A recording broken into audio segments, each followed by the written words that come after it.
मेरे बुजुर्ग, मेरी माएं, मेरी बहनें, मेरी बेटियां और मेरे युवा साथी,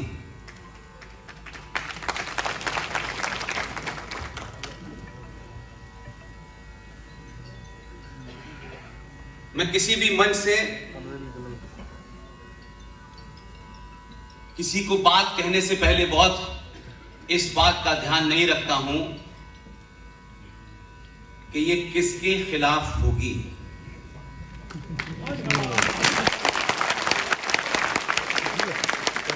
ये किसको बुरी लगेगी। मेरे इस 12 साल के सफर का एक ही केंद्र बिंदु है, किसी व्यक्ति को बुरी लगे, किसी समाज को बुरी लगे, किसी मजहब को बुरी लगे, किसी को भी बुरी लगे, सिर्फ राष्ट्र को बुरी नहीं लगनी चाहिए।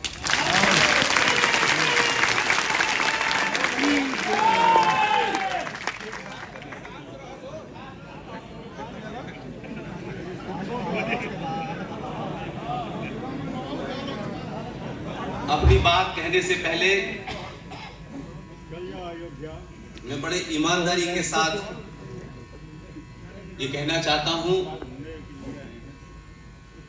ये जो छोटी सी बेटी थी वैष्णवी,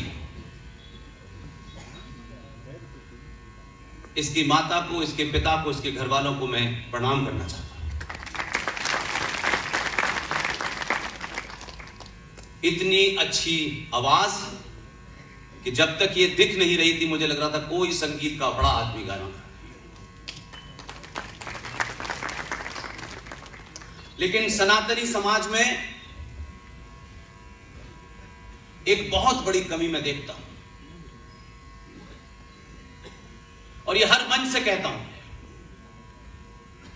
क्योंकि ये सभा किसी पार्टी की नहीं है, किसी संगठन की नहीं है, किसी विचारधारा की नहीं है। यहां हो सकता है अलग अलग पार्टियों के लोग बैठे हों, अलग अलग संगठनों के लोग बैठे हों, युवा अनेक अनेक संगठनों से जुड़े हों, लेकिन मैं आपसे सिर्फ 3 घंटे के लिए चाहता हूं कि आप सिर्फ अपने तमाम संगठन, पद, पार्टी को छोड़ करके सिर्फ सनातनी होकर मेरी बात सुनो।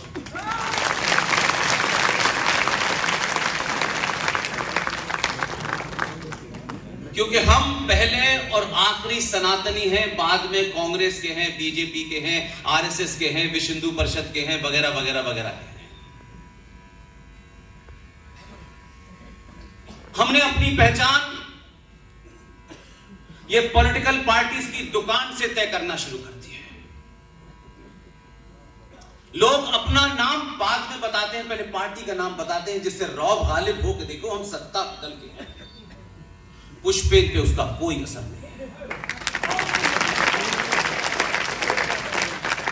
क्योंकि ये कोई संवैधानिक सभा नहीं है, कोई ऐसी सभा नहीं है कि इसके अंदर किसको कहां बैठना है, किसको कहां नहीं बैठना है। मैं अपनी हर सभा में यह भी कहता हूं, इस लोकसभा की और राज्यसभा की कार्रवाई देखते देखते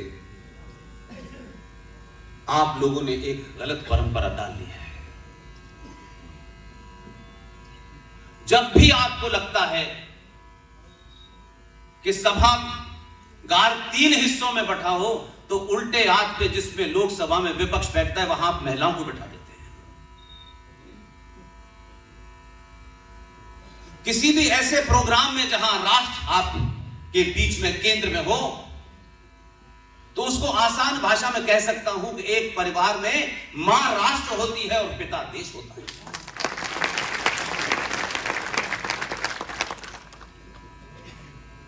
इसलिए हम देश और राष्ट्र की जब बात करते हैं तो बहुत कंफ्यूज करते हैं, इसलिए कि बोलने वाले को इसकी चिंता होती है कि जो लोग सुनेंगे वो ताली बजाएंगे या नहीं बजाएंगे, मैं पॉपुलर होऊंगा या नहीं होऊंगा। 2022 के भारत में, इस क्रांति के दौर में आपको यह चिंता नहीं होनी चाहिए कि आपसे कौन खुश होगा, आपकी कौन तारीफ करेगा, आपका अनुमोदन कौन करेगा। आप अपने स्वयं से बात कीजिए। अगर आप अपने ऊपर गर्व करते हैं तो दुनिया की चिंता छोड़ दीजिए। और आपकी धरती पर आकर बोलना ये आसान काम नहीं है। जहां स्वागत में ही ऐसे शब्द बोले जाते हो कि मेरे लिए बहुत कम कुछ बचता है। जिस धरती के ऊपर एक तरफ पंडित हजारी प्रसाद द्विवेदी हो जिन्होंने साहित्य लिखा हो, और दूसरी तरफ इसी धरती पर ब्राह्मण कुल में पैदा होने वाला एक आदमी जिसके बारे में यह कहा जाता है कि ब्राह्मणों का काम है पूजा पाठ कराना, लेकिन आपने और बलिया के लोगों ने यह सिद्ध किया कि पूजा पाठ के अलावा अगर समय पड़े तो शास्त्र साइड में रख करके शस्त्र भी उठा लेना चाहिए। इसलिए मैं उस अमर शहीद मंगल पांडे को नमन करता हूं, उनकी धरती को नमन करता हूं, उनके परिवार से जितने भी लोग आए हुए हैं उनको नमन करता हूं। और इसी से लगी हुई एक जगह है जिसने आजाद भारत में, इस तथाकथित आजाद भारत में एक क्रांति शुरू की और सत्ताधारी पार्टी को, जिनको नशा यह हो गया था कि लोकतंत्र द्वारा चुने हुए लोग जब डिक्टेटर हो जाते हैं तो जयप्रकाश नारायण ने उनको जमीन को उतार दिया। मैं उनको भी नहीं। अब जो मेरा विषय है मैं उस पर आ जाता हूं, जिसके कारण आप मुझे जानते हैं, जो आप सुनना चाहते हैं।